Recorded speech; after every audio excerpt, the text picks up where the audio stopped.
إن الحمد لله نحمده ونستعينه ونستغفره ونعوذ بالله من شرور أنفسنا وسيئات أعمالنا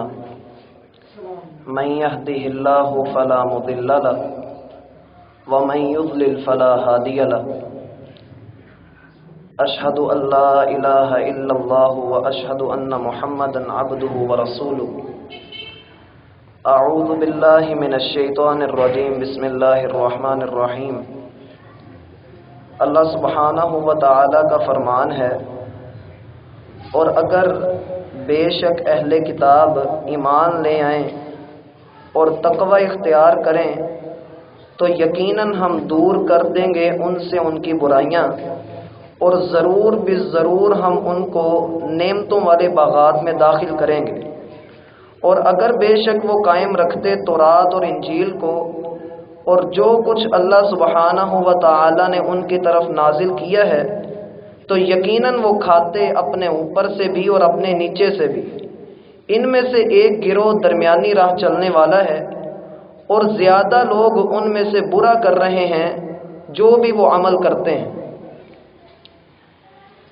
پچھلی آیات میں ہم نے یہ پڑھا تھا کہ یہود کی اخلاقی گراوٹ اور اللہ رب العزت کی نافرمانی کے ساتھ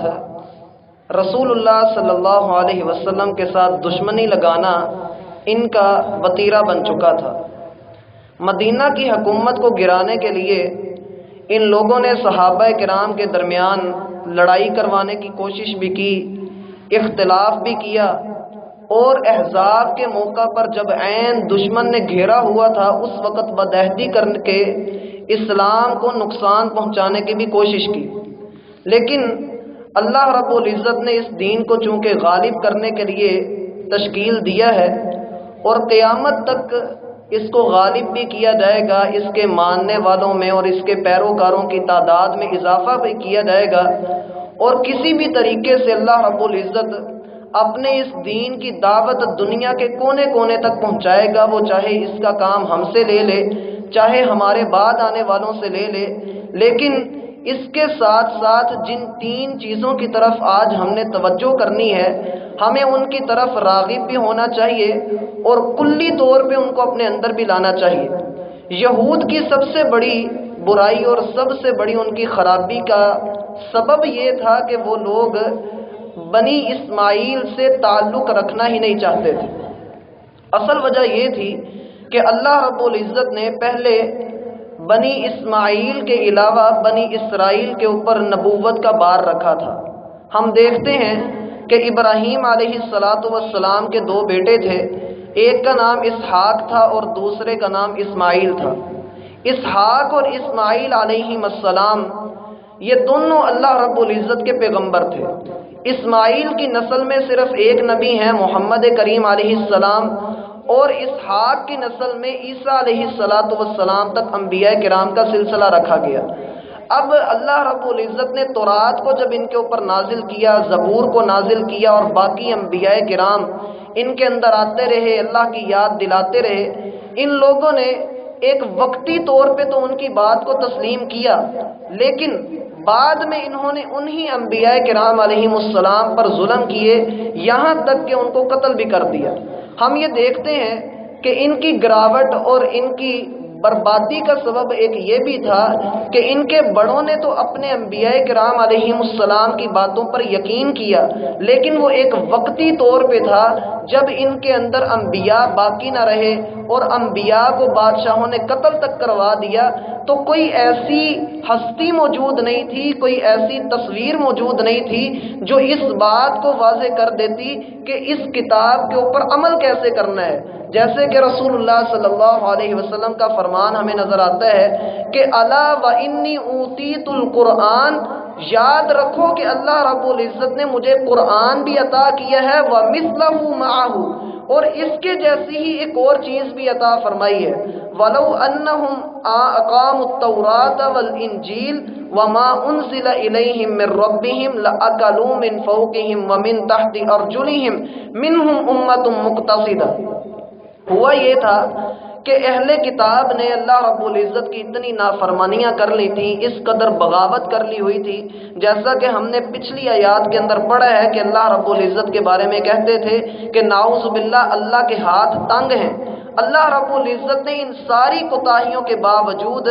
ان لوگوں کے اوپر یہ رحمت نازل فرمائی کہ اگر یہ اہل کتاب ایمان لے آئیں اور آج بھی تقوی اختیار کر لیں تو ہم ان کو جنتوں والے باغات کے اندر، نعمتوں والے باغات کے اندر جگہ عطا فرمائیں گے۔ حالانکہ کوئی استحقاق نہیں رکھتے یہ اس بات کا کہ جنت کے اندر داخل کیے جائیں، اس قدر اللہ رب العزت کی ناقدری کی اور اس قدر اللہ رب العزت کی نافرمانیاں کی کہ زمین بھی رو پڑی اور آسمان بھی ابل پڑا کہ حیرانگی ہے ایسی قوم کے اوپر جس کو اللہ نے اتنا نوازا ہے، اتنا نوازا ہے، لیکن پھر بھی اللہ کے بارے میں یہ بات کی کہ اللہ فقیر ہے، یا اللہ رب العزت کو یہ کہہ دیا کہ ہم اس کو دیکھنا چاہتے ہیں، یا بچڑے کو اللہ کے برابر قرار دے دیا۔ ایسی باتیں کرنے کے بعد بھی اللہ کی رحمت کے اوپر قربان جائیے، اللہ پھر کہہ رہے ہیں وَلَوْ أَنَّ أَهْلَ الْكِتَابِ آمَنُوا وَاتَّقَوْا لَكَفَّرْنَا عَنْهُمْ سَيِّئَاتِهِمْ، اگر یہ ایمان لانے والے بن جاتے، اگر یہ لوگ تقوی اختیار کر لیتے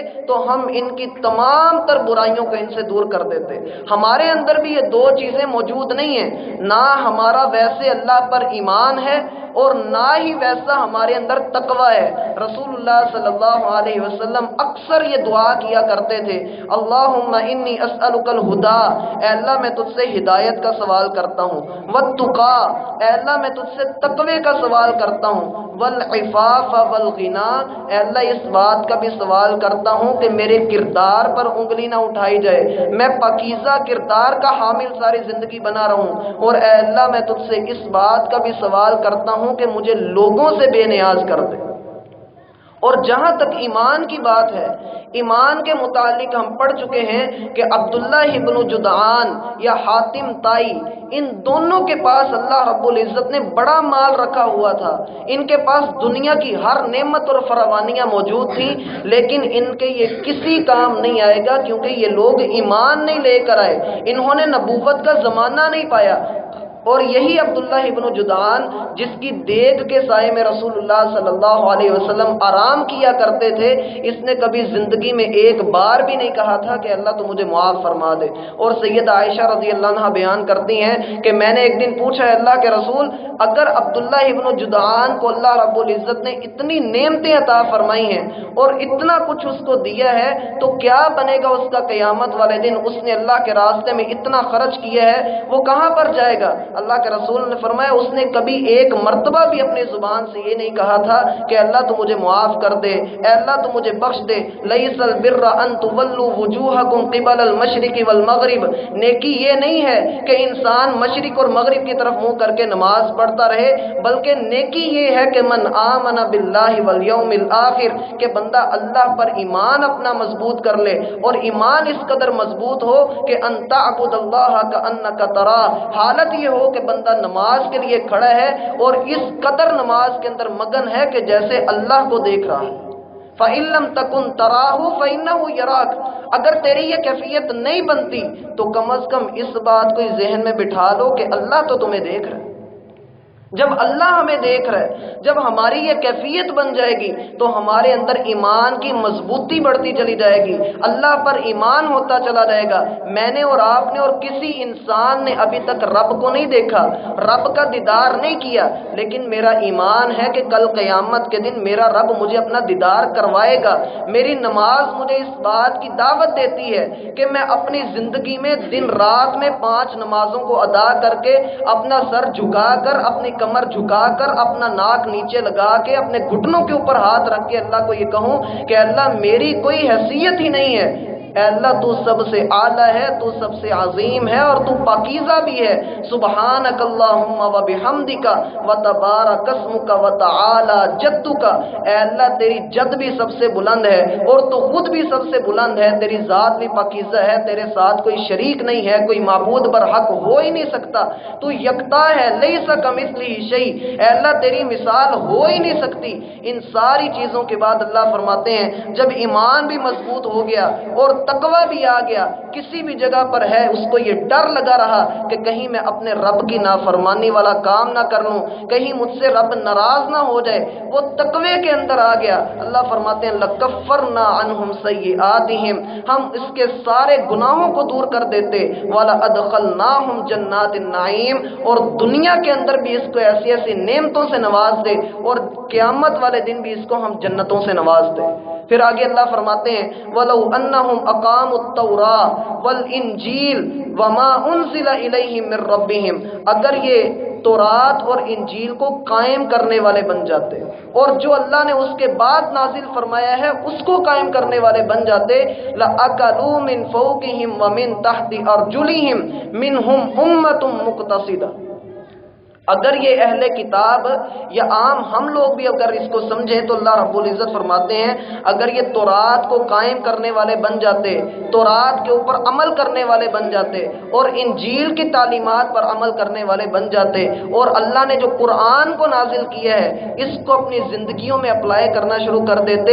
لَأَكَلُوا مِنْ فَوْقِهِمْ وَمِنْ تَحْتِ أَرْجُلِهِمْ، ہم ان کو آسمان سے بھی رزق عطا فرماتے اور زمین سے بھی ان کو رزق عطا فرماتے۔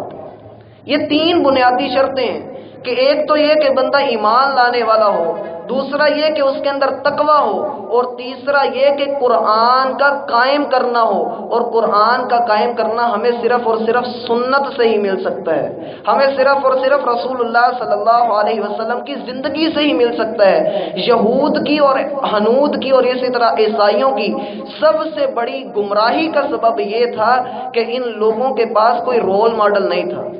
ان کے رول ماڈل گم ہو چکے تھے۔ بعد میں آنے والے لوگوں نے اپنی مرضی سے انجیل کو سمجھا، اپنی مرضی سے تورات کو سمجھا، اپنی مرضی سے اس میں تحریف کی، اپنی مرضی سے اس کا مطلب نکال کر اس پہ لوگوں کو لگا دیا۔ یہی وجہ ہے کہ رسول اللہ صلی اللہ علیہ وسلم نے ارشاد فرمایا موسیٰ کی امت 70 فرقوں میں بٹ گئی تھی، اللہ رب العزت 69 کو جہنم کے اندر گرائیں گے اور 70ویں کو جنت کے اندر داخل کیا جائے گا، اور عیسیٰ علیہ السلام کی امت اللہ رب العزت نے 71 فرقوں کے اندر تقسیم کر دی تھی، ان میں سے 70 جہنم کے اندر جائیں گے اور ایک فرقہ جنت کے اندر جائے گا، اور محمد کریم علیہ السلام کی امت اللہ رب العزت نے 73 فرقوں میں تقسیم کرنی ہے، 72 نے جہنم کے اندر جانا اور ایک نے جنت کے اندر جانا ہے۔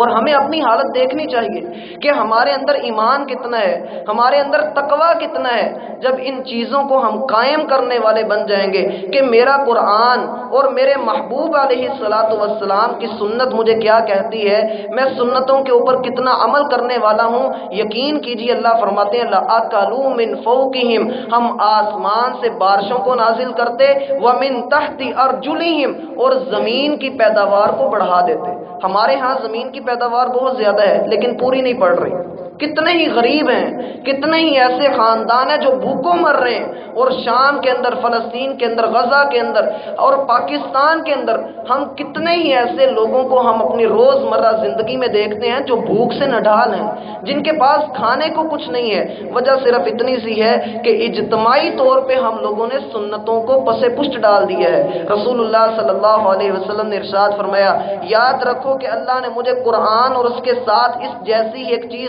سنت عطا فرمائی ہے، ان قریب تم وہ وقت دیکھو گے کہ ایک بندہ کھڑا ہوگا، وہ صرف راحت کا طلبگار ہوگا، آرام اور سکون کا طلبگار ہوگا، وہ ٹیک لگا کر یہ کہہ رہا ہوگا اور لوگوں یہ بات سن لو کہ قرآن ہی تم لوگوں کو کافی ہے، جو قرآن کے اندر حلال ہے صرف وہی حلال ہے، جو قرآن میں حرام ہے صرف وہی حرام ہے، سنت کی کوئی اہمیت ہی نہیں ہے۔ اور ہم یہ سنتے ہیں لوگ سنت کو تسلیم کرنے پہ تیار نہیں ہے۔ آپ داڑھی کا معاملہ لے لیں، شلوار ٹخنے سے اوپر رکھنے کا معاملہ دیکھ لیں، یا نماز پڑھنے کے اندر جو واجبات اور سنن ہیں ان کو دیکھ لیں، ان میں لوگ یہی کہتے ہیں کوئی مسئلہ نہیں، ایسے ہو بھی جائے تو جائز ہے، پھر کیا ہوا ایسے کر لیں گے۔ ان ساری چیزوں کے باوجود اگر انسان یہ کام چھوڑ دیتا ہے، اللہ رب العزت نے یہود کی ساری تصویر میرے اور آپ کے سامنے رکھ دی کہ ہم نے ان کو کس طرح لعنت کا مستحق ٹھہرایا ہے۔ اور اگر کوئی بندہ ان تین چیزوں کے اوپر عمل کرنے والا بن جائے، اپنا ایمان بھی مضبوط کرے، اللہ کی ناراضگی سے ڈرے بھی، اور ساتھ ہی ساتھ انبیاء کی سنت پر عمل کرنے والا بنے، اللہ رزق کے دروازے کھول دیتے ہیں۔ یہ رزق کے تین بنیادی دروازے ہیں۔ اور پھر ہمارا ایک دوست تھا، وہ ایک ایسی جاب کرتا تھا جو سود کی بنیاد کے اوپر کھڑی تھی۔ اس کو پتہ لگا کہ اللہ رب العزت نے سود حرام کیا ہے، اور وہ اس وقت اپنے عروج پر تھا۔ کہا جاتا ہے، اور اس نے خود بتایا کہ میرے گھر میں ایک وقت میں 4 گاڑیاں کھڑی ہوتی تھیں، اور پھر جب میں نے اس نوکری کو چھوڑ دیا صرف یہ سوچ کر کہ میرے رب نے اس کو حرام قرار دیا ہے، تو کہتا ہے کہ پہلے میں پجاروں پہ تھا، پجاروں سے میں کار پہ آیا، پھر بائک پہ، پھر سائیکل پہ، پھر پیدل، اور ایون یہاں تک ہم نے اس کو دیکھا کہ اس کے پاؤں میں جوتا تک نہیں تھا۔ اللہ نے آزمائش ڈال دی، اور اس قدر آزمائش کا عرصہ لمبا ہو گیا کہ 17 سال تک کنگال رہا۔ بڑی بڑی آفرز آئیں، لیکن اس نے سب کو ٹھکرا دیا کہ نہیں، میرے رب نے سود کو جب حرام کیا ہے تو میں اس کی طرف کیوں نہ ہوں۔ اور 17 سال کے بعد اللہ رب العزت نے اتنا دیا ہے کہ اب وہ ملا تو کہتا ہے بھائی اب سنبھالا ہی نہیں جاتا مجھ سے، اب اللہ نے اتنا دے دیا ہے۔ منہم امت مقتصدہ، ضروری نہیں کہ سارے یہودی برے ہوں، سارے عیسائی برے ہوں، ان میں کچھ اچھے لوگ بھی موجود ہیں۔ وکثیر منہم ساء ما یعملون، لیکن زیادہ لوگ ان میں برے ہی ہیں۔ تو مجھے اور آپ کو اس بات کی کوشش کرنی ہے کہ ہم لوگ اللہ رب العزت کی نافرمانی والا کوئی کام کرنے والے نہ بن جائیں، کہیں ہمارے ایمان کے اندر کمی نہ آ جائے، کہیں میں دنیا کے چند ٹکوں کے عوض اپنا ایمان نہ بیچ دوں، کہیں میری زبان سے جھوٹ اور غیبت اور چغلی نہ نکل آئے، یا کہیں میری زبان سے کسی دوسرے کو تکلیف نہ پہنچ جائے، یا میں سنت کا تارک ہو کر یا سنت کو چھوڑ کر یا معاشرے کے رسم و رواج کو پس پشت ڈالنے کی بجائے سنت کو پس پشت ڈال دوں اور معاشرے کے اوپر گرپ اپنی مضبوط کر لوں، تو یقین کیجئے رزق کے اندر بعض اوقات اضافہ بھی ہو جاتا ہے۔ اللہ رب العزت پھر دنیا کے اندر ڈھیل دے دیتے ہیں، بندے کو اس قدر دنیا میں مگن کر دیا جاتا ہے۔ اللہ فرماتے ہیں سنستدرجہم من حیث لا یعلمون، ہم ان کو ایسے گھیرے کے اندر لے کر آ رہے ہیں کہ ان کو پتہ بھی نہیں ہے کہ ان کو ہٹ کہاں سے کیا جائے گا۔ اور پھر کوئی بندہ اگر تقوی اختیار کر لیتا ہے، اللہ فرماتے ہیں وَلَوْ أَنَّ أَهْلَ الْقُرَىٰ آمَنُوا وَاتَّقَوْا لَفَتَحْنَا عَلَيْهِمْ بَرَكَاتٍ مِّنَ السَّمَاءِ وَالْأَرْضِ، اگر یہ بستی والے ایمان لے آتے اور تقوی اختیار کر لے، ہم آسمان کے اوپر سے ان کے لیے برکتوں کے دروازے کھول دیتے۔ وَأَلَّوْ اسْتَقَامُوا عَلَى الطَّرِيقَةِ لَأَسْقَيْنَاهُمْ مَاءً غَدَقًا، اگر یہ لوگ ایک طریقے پر، ایک نہج پر، ایک مسلک کے اوپر عمل کرنے والے ہوتے، ہم آسمان سے ان کو پانی عطا فرماتے، برکتیں عطا فرماتے۔ اور اسی طرح اللہ فرماتے ہیں وَمَن يَتَّقِ اللَّهَ يَجْعَل لَّهُ مَخْرَجًا وَيَرْزُقْهُ مِنْ حَيْثُ لَا يَحْتَسِبُ، جو اللہ کے لیے گناہ کو چھوڑ دیتا ہے اللہ اس کو وہاں سے رزق عطا فرماتے ہیں جہاں سے اس کو گمان بھی نہیں ہوتا۔ اللہ مشکلوں سے نکلنے کے راستے بنا دیتے ہیں۔ ہم ایک راستہ گناہ والا چھوڑیں گے، اللہ 100 راستے نیکیوں کے ہمارے سامنے کھول دے گا۔ دین کے اندر دنیا بھی ہے، لیکن دنیا کے اندر دین کبھی بھی نہیں آ سکتا۔ اور یہی چیز اللہ رب العزت نے اس پورے اسکیجول کے اندر ہمیں سمجھائی ہے کہ کہاں ان کی دوستی تھی اور کہاں ان کی بربادی اور کہاں مسلمانوں کا اپنا زوال ہے۔ ہمیں ان ساری چیزوں کو دیکھنے کے بعد اپنا یہ مطمع نظر رکھنا چاہیے کہ میرے لیے ایمان میری سب سے بڑی پہچان ہے، میرا تقوی میرے رب کے نزدیک پہنچنے کا ایک ذریعہ ہے، اور میں اپنے رب کی اگر محبت حاصل کرنا چاہتا ہوں تو مجھے محمد کریم علیہ الصلاۃ والسلام کی ایک ایک سنت پر اپنا آپ قربان کرنا ہوگا، تو پھر ہی اللہ رب العزت کی رضا میرے نصیبے میں آئے گی۔ ایک مرتبہ اس کو پڑھ لیتے ہیں اور اللہ سے دعا کرتے ہیں اللہ رب العزت ہمیں سمجھنے اور عمل کرنے کی توفیق عطا فرمائے۔ وَلَوْ أَنَّ، اور اگر بے شک اہل الکتاب، اہل کتاب، آمنو، ایمان لے آئیں، واتقوا،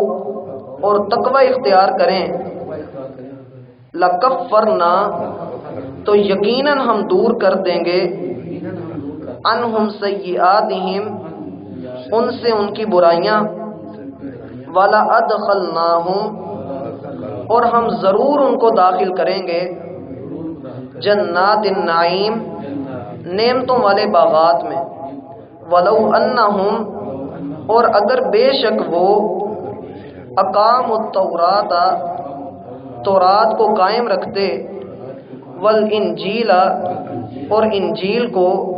وما انزل الیہم، اور جو کچھ ان کی طرف نازل کیا گیا ہے، من ربہم، ان کے رب کی طرف سے، مراد اس سے قرآن ہے، لَأَكَلُوا، تو یقیناً وہ کھاتے من فوقہم اپنے اوپر سے، مراد بارش ہے، ومن تحت ارجلہم اور اپنے پیروں کے نیچے سے، مراد یہ ہے کہ کھیتوں کی پیداوار، منہم ان میں سے، امتن ایک گروہ، مقتصدہ درمیانی راہ چلنے والا ہے، اور یہ جو درمیانی راہ چلنے والا گروہ تھا اللہ رب العزت نے اس کو اسلام کی توفیق بھی بخشی تھی، جن میں سیدنا سلمان فارسی، عبداللہ ابن سلام، اور اسی طرح سے جو حبشہ کا بادشاہ تھا نجاشی، اسحما یا اسمحا نام آتا ہے اس کا، اس نے، ان تینوں نے اسلام قبول کیا تھا۔ اور بعض روایات میں آتا ہے کہ عبداللہ ابن سلام کے ساتھ 48 عیسائیوں نے یا یہودیوں نے بھی اسلام قبول کیا تھا۔ وَكَثِيرٌ اور زیادہ لوگ، منہم ان میں سے، ساء برا ہے، ما یعملون جو وہ کر رہے ہیں۔ سبحانک اللہم و بحمدک